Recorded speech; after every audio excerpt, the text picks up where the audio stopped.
राधे राधे दोस्तों, मैं अपना भक्ति चैनल से आज मैं आपके लिए लेकर आई हूँ अहोई अष्टमी व्रत के पूजन की विधि और कथा। तो चलिए शुरू करने से पहले अगर आप मेरे चैनल पर नए हैं तो प्लीज़ चैनल को सब्सक्राइब कर लीजिएगा और वीडियो पसंद आया तो लाइक जरूर करिएगा और अपने दोस्तों को भी शेयर करना ना भूलिएगा। यह व्रत कार्तिक लगते ही अष्टमी को किया जाता है। जिस वार की दीपावली होती है अहोई आठे भी उसी वार की पड़ती है। इस व्रत को स्त्रियाँ ही करती है जिसके संतान होती है। बच्चों की माँ दिन भर व्रत रखे, सायं काल दीवार पर अष्ट कोष्ठक की अहोई की पुतली रंग भरकर बनाए। उस पुतली के पास सेई और सेई के बच्चों का चित्र भी बनाए। यह छपी हुई भी अहोई अष्टमी का चित्र मंगवाकर दीवार पर लगाए तथा उसका पूजन कर सूर्यास्त के बाद अर्थात तारे निकलने पर पृथ्वी को पवित्र करके चौका पुराकर एक लोटा जल भरकर एक पटरे पर कलश की भांति रखकर पूजा करें। अहोई माता का पूजन करके माताएं कहानी सुने। पूजा के लिए माताएं पहले से ही एक चांदी की अहोई बनाएं जिसे स्याऊ कहते हैं और उसमें चांदी के 2 दाने मोती डलवा ले। जिस प्रकार गले में पहनने के हार में पैंडल लगा होता है उसी की भांति चांदी की अहोई ढलवाकर और डोरे में चांदी के दाने डलवा ले। फिर अहोई की रोली चावल दूध व भात से पूजन करें। जल से भरे लोटे पर सतिया बना ले। एक कटोरी में डाल कर उसके ऊपर रुपए का बयाना निकाल कर रख ले और 7 गेहूं दाने लेकर कहानी सुने। जो बयाना निकाल कर रखा था उसे सासू के पाँव हाथ लगाकर आदरपूर्वक उन्हें दे देवे। इसके बाद चंद्रमा को आर्घ्य देकर स्वयं भोजन करे। दिवाली के बाद किसी शुभ दिन अहोई को गले में से उतार कर उसका गुड़ से भोग लगावे और जल के छींटे देकर मस्तक झुकाकर रख दे।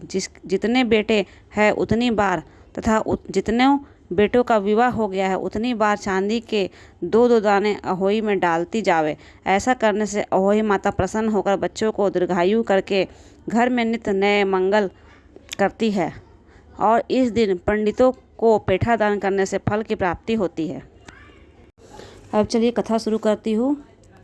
अहोई अष्टमी की कथा। एक साहूकार था जिसके 7 बेटे थे, 7 बहुएं और 1 बेटी थी। दिवाली से पहले कार्तिकवदी अष्टमी को 7 बहुएं अपनी एकलौती ननद के साथ जंगल में खादान में मिट्टी खोद रही थी। वहीं सेई की मांद थी।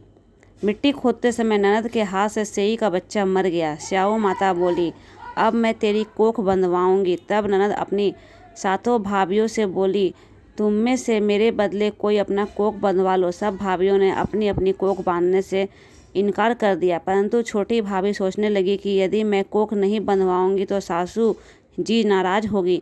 ऐसा विचार कर ननद के बदले छोटी भाभी ने अपनी कोख बंधवा ली। इसके बाद जब उसके जो लड़का होता था वह 7 दिन में बाद मर जाता था।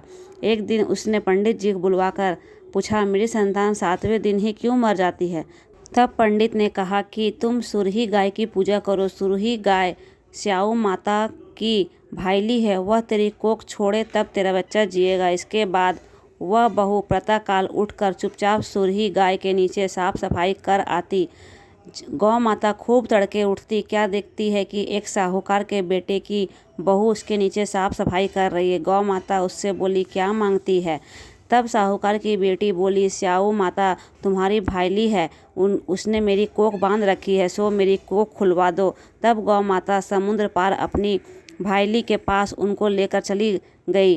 रास्ते में कड़ी धूप थी, सो वे दोनों एक पेड़ के नीचे बैठ गई। थोड़ी देर में एक सांप आया और उसी पेड़ पर गरुड़ पक्षी का बच्चा था, उसको डसने लगा। तब साहूकार की बहू ने सांप को मारकर ढाल के नीचे दबा दिया और बच्चों को बचा लिया। थोड़ी देर में गरुड़ पंखनी आई तो वहाँ खून पड़ा देखकर साहूकार की बहू को चोंच मारने लगी। तब साहूकारनी बोली, मैंने तेरे बच्चे को नहीं मारा है, बल्कि सांप तेरे बच्चे को डसने आया था।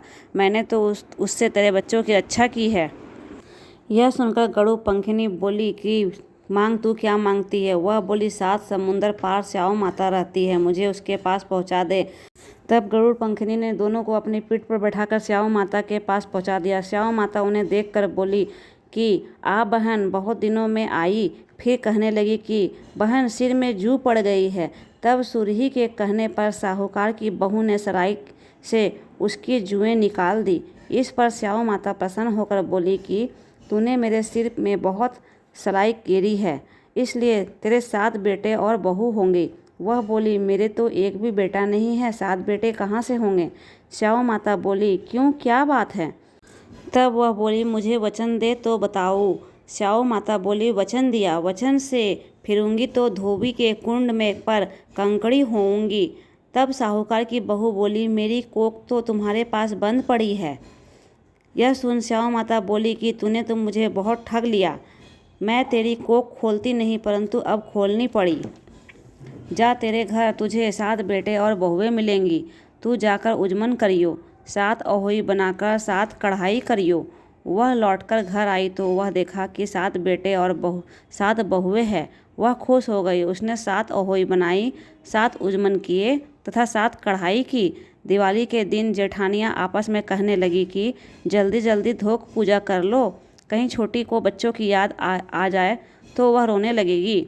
थोड़ी देर में उन्होंने अपने बच्चों से कहा, अपनी चाची के घर जाकर देख आओ कि आज वह अभी तक रोई क्यों नहीं। बच्चों ने जाकर कहा कि चाची कुछ मान रही है, खूब उजमन हो रहा है। यह सुनते ही जेठानियाँ दौड़ी दौड़ी आई और जाकर कहने लगी कि तूने कोख कैसे छुड़ाई।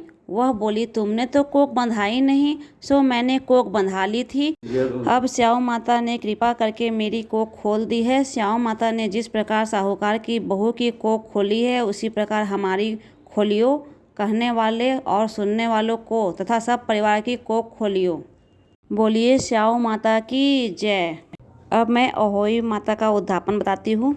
जिस स्त्री को बेटा हुआ हो अथवा बेटों का विवाह हुआ हो, उसे अहोई माता का उजमन करना चाहिए। एक थाल में 7 जगह 4-4 पूड़ियाँ रख कर उस पर थोड़ा थोड़ा हलवा रखे। इसके साथ ही एक तियल, साड़ी, ब्लाउज, उस पर सामर्थ्य अनुसार रुपया रख कर थाली के चारों ओर हाथ फेरकर श्रद्धा से सासू जी के पाँव हाथ लगाकर वह सभी सामान सासू जी को दे देवे। तियल तथा रुपए सासू जी अपने पास रख ले और हलवा पूड़ी का बयाना बांट दे। बहन बेटी के यहाँ भी बयाना भेजना चाहिए।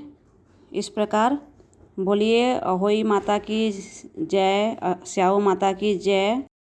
जय अहोई माता मैया, जय अहोई माता, तुमको निस दिन ध्यावत हरि विष्णु विधाता।